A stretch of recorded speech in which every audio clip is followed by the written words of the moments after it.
Assalamualaikum warahmatullahi wabarakatuh. Perkenalkan, nama saya Dila Suci Ananda, nomor induk mahasiswa 2119191, jurusan Pendidikan Agama Islam, kelas PAI 3E, mahasiswi Institut Agama Islam Negeri Bukit Tinggi. Di video ini, saya akan menjawab beberapa pertanyaan untuk memenuhi tugas ujian akhir semester mata kuliah Manajemen Pendidikan yang dosen pengampunya Ibu Dr. Sito Rahmana MA. Pertanyaan pertama, pendidik di Indonesia terkesan lebih mengedepankan teoritis daripada aplikatif. Dampaknya peserta didik lebih banyak menghafal materi saja. Menurut saudara, bagaimanakah sistem manajemen pendidikan yang seharusnya diberikan kepada peserta didik sehingga mereka tidak hanya mampu memahami materi secara komprehensif, tetapi juga mengaplikasikannya ke dalam kehidupan yang nyata? Menurut saya, sistem manajemen pendidikan yang seharusnya diberikan kepada peserta didik yaitu bisa dengan menggunakan metode yang mengajak peserta didik untuk mempraktekkan apa yang ada pada materi tersebut, sehingga mereka tidak hanya menghafal saja, tapi bisa mengerti dari materi tersebut dengan wawasan yang luas. Maksudnya di sini, kegiatan pembelajaran dengan praktek itu juga akan membuat peserta didik meningkatkan kemampuannya terhadap kondisi nyata di lapangan. Terkadang, jika peserta didik lebih banyak menghafal materi saja, mungkin materi yang dipelajari akan cepat hilang atau lupa. Tapi, jika peserta didik mempraktekannya, maka materi yang ia pelajari akan lebih dimengerti. Dengan begitu, peserta didik akan mampu mengaplikasikan pendidikan yang ia dapatkan ke kehidupan nyata dan bisa memberikan ilmu tersebut kepada siapapun agar bermanfaat bagi kehidupannya. Kedua, kualitas pendidikan di Indonesia masih belum merata. Menurut saudara, kenapa hal itu masih terjadi? Gambarkanlah dengan konsep berpikir yang sistematis sebuah rancangan yang baik dengan paradigma yang wajib dimiliki bangsa dalam kemajuan pendidikan di Indonesia. Menurut saya, pendidikan di Indonesia masih belum merata dan masih saja terjadi karena disebabkan beberapa faktor. Faktornya itu yang nantinya akan menyebabkan rendahnya kualitas pendidikan di Indonesia. Faktor-faktornya yaitu, yang pertama, rendahnya sarana fisik, seperti gedung sekolah yang dikatakan sudah tidak layak pakai, penggunaan fasilitas yang tidak bisa lagi dimanfaatkan, media belajar rendah, dan buku-buku atau bahan pembelajaran yang masih kurang. Yang kedua, rendahnya kualitas guru. Terkadang masih banyak guru yang belum maksimal atau profesional dalam menjalankan tugasnya. Yang ketiga, rendahnya kesejahteraan guru. Kebanyakan guru masih ada yang mengambil pekerjaan sampingan untuk memenuhi kebutuhannya karena tidak cukup pendapatannya menjadi seorang guru. Jadi, paradigma yang wajib dimiliki bangsa dalam kemajuan pendidikan di Indonesia harus dikendala dan ditanggungjawabkan oleh pemerintah. Menurut saya, yang harus dilakukan pemerintah yaitu, yang pertama, sebaiknya pemerintah bisa membuat kebijakan tentang satu kartu keluarga, satu beasiswa, sampai ke perguruan tinggi atau sarjana.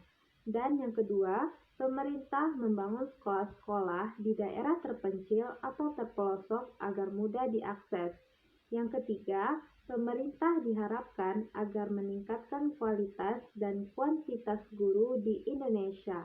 Yang keempat, pemerintah juga harus terus memantau kondisi daerah-daerah terpencil jika masih ada yang belum mendapatkan pendidikan dengan semestinya. Dengan begitu, Indonesia akan memiliki kemajuan dalam bidang pendidikan dan Indonesia melahirkan sumber daya manusia yang unggul, kreatif, inovatif, dan bertanggung jawab. Ketiga, gambarkanlah dengan konsep berpikir yang progresif dan inovatif tentang hubungan lembaga pendidikan dengan masyarakat, sehingga pendidikan di Indonesia berperan penting dalam menghasilkan sumber daya manusia yang berkualitas terhadap pembangunan dan kemajuan bangsa ini. Hubungan lembaga pendidikan dengan masyarakat berfungsi untuk menciptakan sumber daya manusia yang berkualitas, karena dunia pendidikan tidak dapat dilepaskan dari kehidupan masyarakat. sebab kemajuan dari suatu daerah atau suatu tempat tergantung kepada kualitas sumber daya manusia itu sendiri. Guna dari pendidikan itu sendiri dapat berupa emotional quotient, intelligent quotient, dan spiritual quotient. Maksudnya yaitu yang pertama, melatih kecerdasan emosional, yang kedua, melatih kecerdasan intelektual, dan yang ketiga, melatih kecerdasan spiritual. Jika ketiga ini dapat bersinergi dengan baik, maka akan dapat diraih sebuah peradaban yang maju. Jika dilihat dari segi pandangan Islam, maka akan terciptanya masyarakat thayyibatun warabbun ghafur, yang berarti negeri yang baik dengan roh Tuhan yang Maha Pengampun. Pertanyaan keempat, selama ini kita lihat pengaruh kepemimpinan dapat memperkuat proses manajemen pendidikan. Hal itu tidak lepas dari visi misi yang disusun dan dilaksanakan dengan baik. Namun ternyata ada juga seseorang pemimpin tidak memadukan visi misinya, hanya mengandalkan kekuatan kepemimpinannya saja, tetapi berhasil juga dalam mewujudkan manajemen pendidikan yang bagus. Nah, bagaimana pandangan saudara tentang hal ini? Karena sejatinya keberhasilan kepemimpinan seseorang pemimpin sangat berpengaruh besar dalam suatu manajemen pendidikan.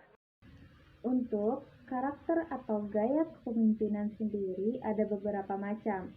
Nah, jika kepemimpinan seseorang itu berdasarkan penjelasan soal tersebut, maka bisa jadi seseorang pemimpin itu berkualitas atau pemimpin situasional, yakni mensituasikan sesuai keadaan. Dalam dunia pendidikan tentu mesti memiliki visi dan misi. Andaikan tidak memiliki visi dan misi, setidaknya memiliki visi atau tujuan yang akan diraih mestilah ada. Misalnya, dengan menciptakan generasi Rabbani, tentu seseorang pemimpin harus mempunyai sebuah tujuan. Jika tidak mempunyai tujuan, maka arah jalan akan kabur ataupun kacau.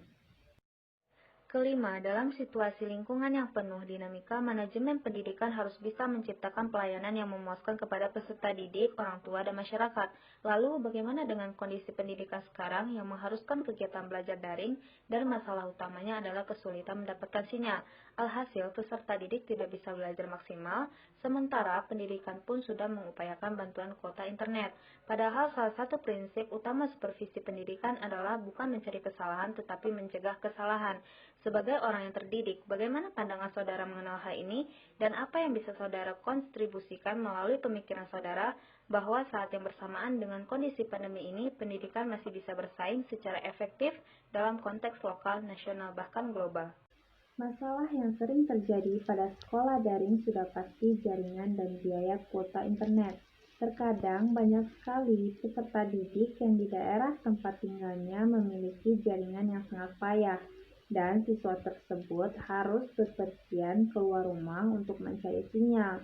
Memang pemerintah sudah menyediakan kuota gratis yang banyak, tetapi kuota tersebut hanya memiliki jangka waktu yang pendek, dan nantinya kuota tersebut terbuang cuma-cuma. Walaupun di masa pandemi, pendidikan harus berjalan secara efektif dan tetap harus memperhatikan tercapainya tujuan pembelajaran. Peran guru di sini sangat dituntut untuk mengajar siswa dengan kreatif dan memanfaatkan media yang tepat seperti Zoom Meeting, Classroom, WhatsApp, dan lain-lain.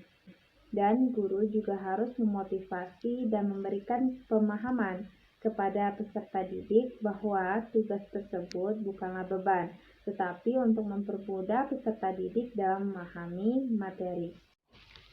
Itulah penjelasan dari ujian akhir semester mata kuliah manajemen pendidikan. Saya, Dila Suci Ananda, mohon maaf apabila ada kesalahan dalam pengucapan. Sekian, terima kasih. Assalamualaikum warahmatullahi wabarakatuh.